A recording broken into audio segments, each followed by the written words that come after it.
কেউ যদি ভেবে থাকেন বিএনপিকে কলা গাছ ঘষাঘষি করবেন, আমরা প্রচন্ড কলা গাছের মতো ঠান্ডা, কিন্তু প্রয়োজন হলে মাদার গাছের রূপ নিয়ে আপনাদের ছাল তুলে দিতে পারি।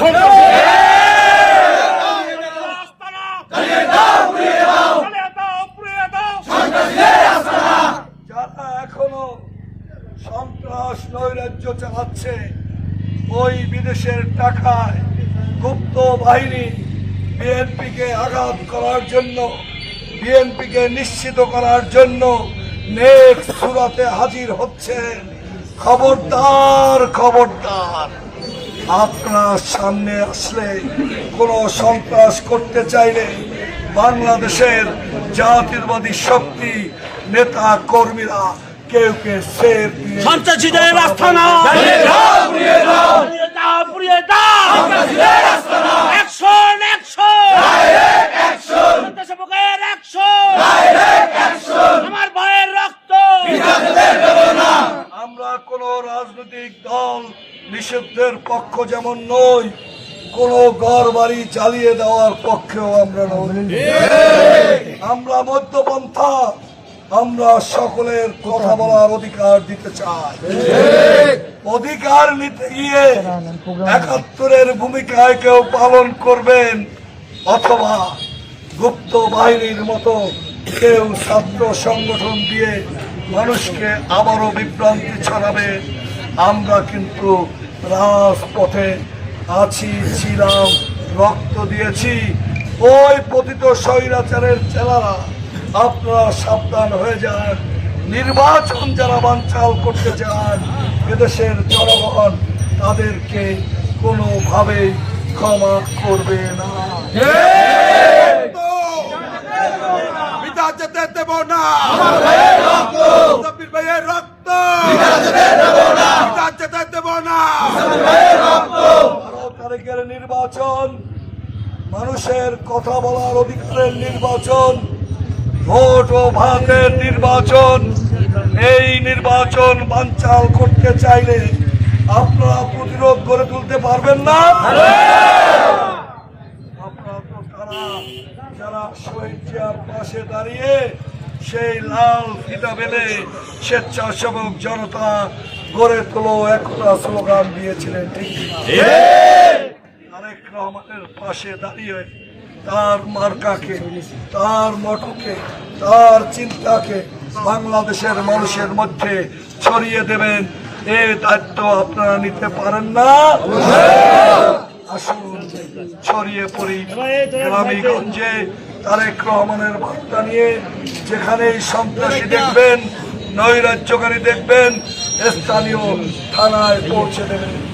কোন সরকারি কর্মকর্তা কর্মচারী, আজকে দেখলাম কারা নাকি অভিযোগ দিয়েছে সরকারি কর্মকর্তাদের পাশে নিয়ে। কোন সরকারি কর্মকর্তা কর্মচারী, মাদ্রাসা শিক্ষক, স্কুল শিক্ষক, প্রাইমারি শিক্ষক যদি কোনো ক্যাম্পেইন করে, আপনারা থানায় ধরিয়ে দেবেন। কোন মসজিদ, কোন মন্দিরে যদি কোনো রাজনৈতিক সভা হয়, আপনারা থানায় খবর দেবেন, আইনের হাতে তুলে দেবে। আমরা শান্তি চাই, আমরা শান্তিপ্রিয় মানুষ। আমরা 1971 সালে সেই মহান মুক্তিযুদ্ধের ধারক বাহক। আমরা 52-এর ভাষা আন্দোলনের ইতিহাস, আমরা 90-এর গণ অভ্যুত্থানের ইতিহাস, আমরা জুলাই বিপ্লবের ইতিহাস। এদেশকে ক্রুশমুক্ত করতে আমরা বদ্ধপরিকর। আসুন, সন্ত্রাস নৈরাজ্য, আজকে আমার ভাই খবরে শেখ হাসিনা পালিয়ে গেছে, আর আমার ভাই যে আন্দোলন সংগ্রাম করে সেই পালিয়ে যাওয়ায় রাজপথে স্লোগান দিয়েছে, যে লড়াই করেছে, যে স্বৈরাচারের বিরুদ্ধে লড়াই করেছে, সে আজ বেঁচে নাই। যশোরে আমার আরেক ভাই বেঁচে নাই। সারা বাংলাদেশে আমাদের উপর গুপ্ত আঘাত হচ্ছে। এই গুপ্ত আঘাত প্রতিহত করার দায়িত্ব কিন্তু আপনাদের। নির্দেশে আমরা আছি রাজপথে রহমানের নির্দেশে অ্যাকশন রহমানের অ্যাকশন রহমান ভয় না মহানবী হযরত মুহাম্মদ সাল্লাল্লাহু আলাইহি সাল্লামের নির্দেশনা পথে আমরা একটি মধ্যপন্থা দল, আর তার যুদ্ধের রণকৌশল হিসাবে, ইতিহাসের ছাত্র হিসাবে আমি জানি কমপক্ষে 105টি যুদ্ধে তিনি নেতৃত্ব দিয়েছেন। ইতিহাস নাই কোন যুদ্ধে তিনি প্রথম আক্রমণ করেছেন, আক্রান্ত হলে তিনি প্রতিহত করতেন মাত্র। আপনারাও প্রস্তুত থাকবেন, যেখানেই আপনাদের উপর আক্রমণ হবে প্রতিহত করা সাহস, ইমানি সাহস আপনাদের মধ্যে থাকতে হবে। মাগরিবের সালাতের আজান হবে, আমরা যারা মুসলমান 5 ওয়াক্ত নামাজ পড়ব, আমরা ফরজ আদায় করব, আমাদের উপর ইমানি দায়িত্ব। আমাদের কেউ যেন ভেস্তের টিকিট অথবা এই জাতীয় কথা বলে আমাদেরকে শিরকে অংশগ্রহণ না করে। মা বোনদেরকে এই শিরক থেকে দূরে থাকতে বলবে। তাবলীগ করা অবশ্যই যাবে, মা বোনরা তাবলীগ করবে প্রচলিত নিয়ম অনুযায়ী, সেখানে কোনো কথা বলবো না। তাবলীগের নামে কোনো জাতীয় রাজনৈতিক সভা করলে তাকে নিষেধ করবে।